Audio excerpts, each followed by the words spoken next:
Hello guys, this is स्वदेश Singh and now you watching crypto beginner. तो guys, आज की वीडियो में हम बात करेंगे कॉइन डीसेक्स के फ़ीस के बारे में।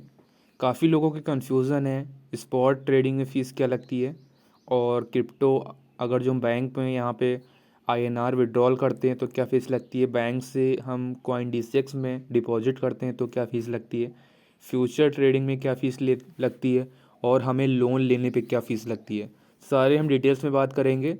तो वीडियो शुरू करने से पहले अगर जो वीडियो को लाइक नहीं किया है तो लाइक कर दीजिए और चैनल को यहाँ पे सब्सक्राइब कर दीजिए। तो यहाँ पे बता दूँ, कॉइन डीसेक्स के दो ऐप हैं, एक है कॉइन डीसेक्स नॉर्मल और एक है कॉइन डीसेक्स प्रो। तो ये दोनों ऐप हैं, अलग अलग ऐप हैं और ओनर एक ही है इनका। एक्चुअली में कॉइन डीसेक्स प्रो उन लोगों के लिए है जो यहाँ पे एडवांस लेवल पे trading, future trading, margin trading ये वगैरह चीज़ें करते हैं, उनके लिए कॉइन डीसेक्स प्रो है। और कॉइन डीसेक्स गो उनके लिए है जो यहाँ पे नॉर्मली लॉन्ग टर्म के लिए होल्ड करते हैं कॉइन, या ये 2-3 महीने के लिए होल्ड करते हैं। तो दोनों का लिंक आपको डिस्क्रिप्शन में मिल जाएगा, आप हर का फ़ीस भी अलग है। तो चलिए अब हम बात करते हैं यहाँ पे फ़ीस के बारे में। तो ये फ़ीस स्ट्रक्चर है, इस फीस स्ट्रक्चर का लिंक मैं डिस्क्रिप्शन में दे दूंगा। तो यहाँ पे हम फ़ीस समझ लेते हैं। यहाँ पे लेवल में फ़ीस दी रखी हुई है, लेवल का मतलब ये है। और यहाँ पे हम बात कर रहे हैं spot and margin trading fees के बारे में बात कर रहे हैं। तो यहाँ पे क्या होगा, मेकर फीस, टेकर फीस। इसका मतलब पहले हम समझ लेते हैं। तो स्पॉट का मतलब ये हो गया कि आप भी कोई भी टोकन खरीदते हैं वो आपके वॉलेट में आ जाता है। कोई भी टोकन आप खरीदते हैं वो आपके वॉलेट में आ जाता है, यानी डिलीवरी, स्टॉक मार्केट में जो आप डिलीवरी कहते हैं, जैसे शेयर कुछ खरीदते हैं, आपके शेयर वो होल्डर बन जाते हैं।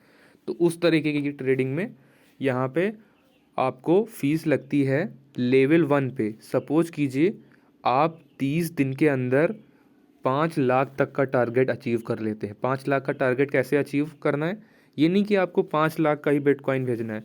सपोज कीजिए आप 1 लाख का क्रिप्टो खरीदते हैं, आपने क्रिप्टो खरीदा, फिर उसको यहाँ पे फिर सेल किया दूसरी बार, फिर तीसरी बार ख़रीदा, आपने फिर ख़रीदा उसी महीने में, तीसरी बार ख़रीदा, और फिर चौथी बार यहाँ पे आपने सेल किया, और फिर पांचवी बार उसको ख़रीद लिया।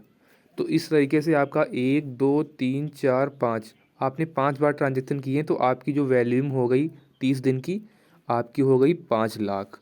तो आपको फ़ीस लगेगी यहाँ पे 0.20% के। आप इस वाले लेवल में आ जाएंगे, यानी आप इस वाले लेवल में आ जाएंगे लेवल 2 में, तो आपको फ़ीस कम देनी पड़ेगी।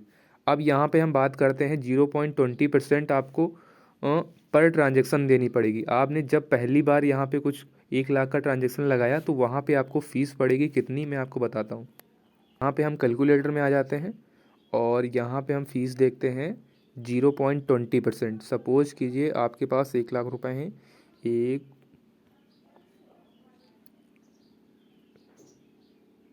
1 लाख, 1 लाख है, और यहाँ पे फ़ीस कितनी लग रही है, 0.20%। ठीक है, 0.20%, 0.20, यहाँ पे हम परसेंट पे लिखते हैं। 200 रुपये, आपने अगर जो 1 लाख का कुछ ख़रीदा तो यहाँ पे 200 रुपये कॉइन डीसेक्स चार्ज करता है, या फिर आपने सेल किया तो यहाँ पे 200 रुपये चार्ज करेगा। सपोज कीजिए यहाँ पे अगर जो आप लेवल 2 में आ जाते हैं 0.60%, तो यहाँ पे कितना चार्ज होगा, यहाँ पे चार्ज होगा 0.16%। तो यहाँ पे 160 रुपये चार्ज होंगे। तो इस तरीके की यहाँ पे फ़ीस लगती है।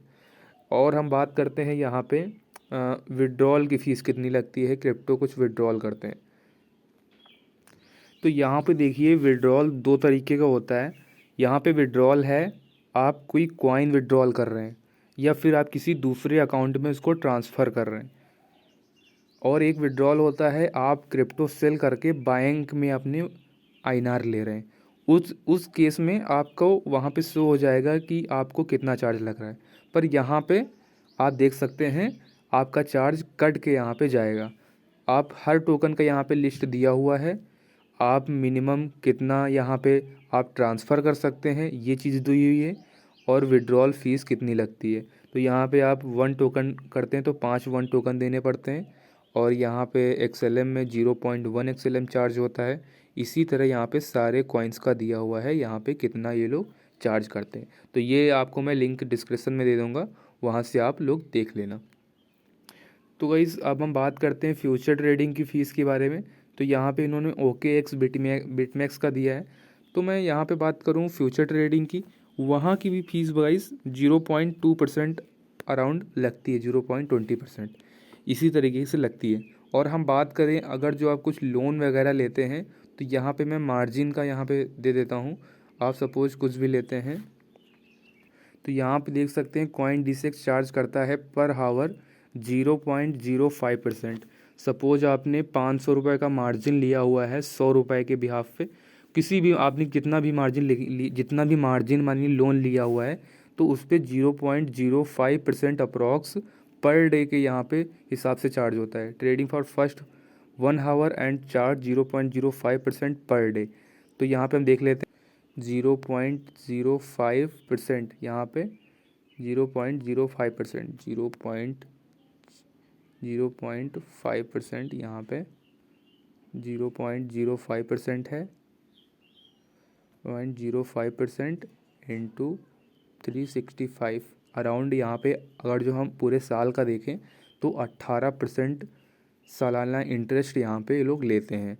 तो यहाँ पे डेली का आप ले सकते हैं, डेली में जहाँ पे उसी हिसाब से लगेगा, आपका 18% नहीं लगेगा, 18% ईयरली हिसाब से लगेगा। आप कैलकुलेट कर सकते हैं कि मेरा एक दिन का कितना हुआ, 2 दिन का कितना हुआ, इस तरह आप यहाँ पे कैलकुलेट कर सकते हैं। अब बात आ जाती है विड्रॉल यहाँ पे INR बैंक डिपॉजिट करते हुए बैंक से। तो जिस तरह हमने बताया कि आप अगर जो INR बैंक में विड्रॉल करते हैं, विड्रॉल करते ही टाइम यहाँ पे चीज़ें यहाँ पे रिफ्लेक्ट होने लगती हैं। यहाँ पे बता दूँ RBI की तरफ से काफ़ी इशूज़ चलते रहते हैं डिपॉजिट, तो ये चीज़ें काफ़ी चेंज होती रहती हैं। पर यहाँ पे आपको डिपॉजिट करते टाइम जितना यहाँ पे फ़ीस लगेगा, यहाँ पे अभी तो 1% लिखा हुआ है, इस स्क्रीनशॉट में 0.5% लिखा हुआ है। सपोज कीजिए आप 100 रुपये डिपॉजिट करते हैं, 1 लाख डिपॉजिट करते हैं, तो यहाँ पे आपको 1000 रुपये यहाँ पे चार्ज देने पड़ेंगे। और यहाँ पे नेट बैंकिंग का, बैंक ट्रांसफ़र सबका अलग अलग चार्जेस है और ये चार्जेस बदलते भी रहते हैं। तो यह चार्जेस आपने देख लिए और ये चार्जेस आप जब डिपॉजिट या विड्रॉल करेंगे तब वहाँ पे रिफ़्लेक्ट हो जाएंगे। तो टेंशन लेने की कोई बात नहीं। और हम बता दें इसके अलावा CoinDCX यहाँ पे कोई हिडन चार्ज नहीं करता, कोई सब यहाँ पे मंथली फ़ीस, यहाँ पे आपका कोई मेंटेनेंस फ़ीस चार्ज नहीं करता, इसी से जो कुछ यहाँ पे अर्न करता है। तो वीडियो कैसा लगा लाइक करना, चैनल को सब्सक्राइब करना और वीडियो को ज़्यादा से ज़्यादा शेयर करना। मिलते हैं अपनी अगली नई वीडियो में, तब तक के लिए दोस्तों नमस्कार, जय हिंद, जय भारत।